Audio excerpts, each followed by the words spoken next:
Airports on the edge. How a government shutdown grounds travel. Imagine arriving at a busy airport, ready to start your journey. Bags packed, boarding pass in hand, but something feels different. Security lines are unusually long, gate announcements lag, flights are delayed, some even canceled. Behind the scenes, a silent force is disrupting the system, a government shutdown, and its effects are reaching every corner of the aviation network. Airports may seem self-contained, but they rely heavily on federal agencies.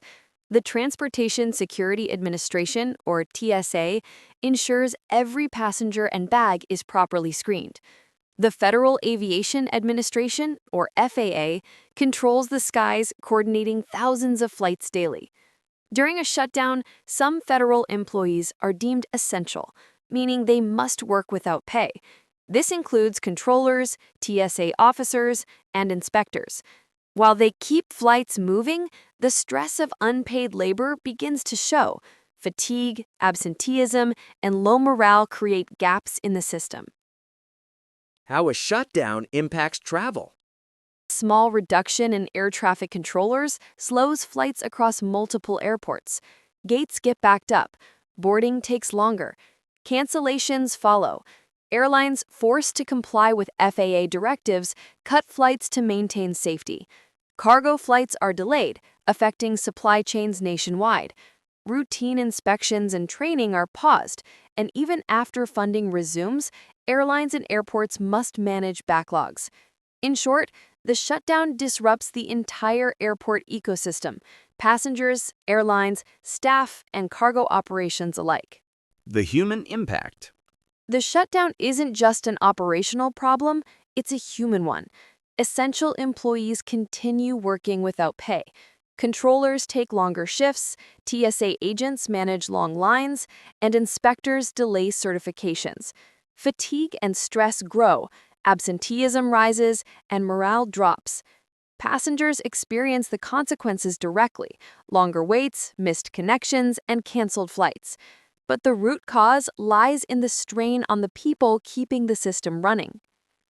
In the 2025 shutdown, major U.S. hubs like Atlanta, Chicago, and New York reported average delays of over 40 minutes, with hundreds of canceled flights in peak periods. FAA directives reduced flight volumes at over 40 major airports by 4 to 10%.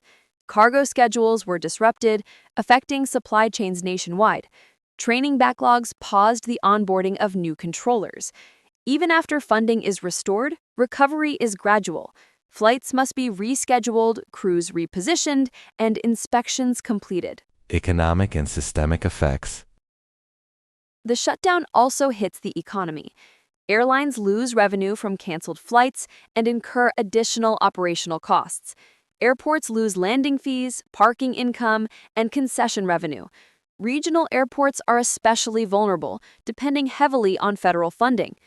Because aviation is a tightly connected network, delays in one airport ripple nationwide. A flight delayed in Chicago can affect dozens of connections elsewhere.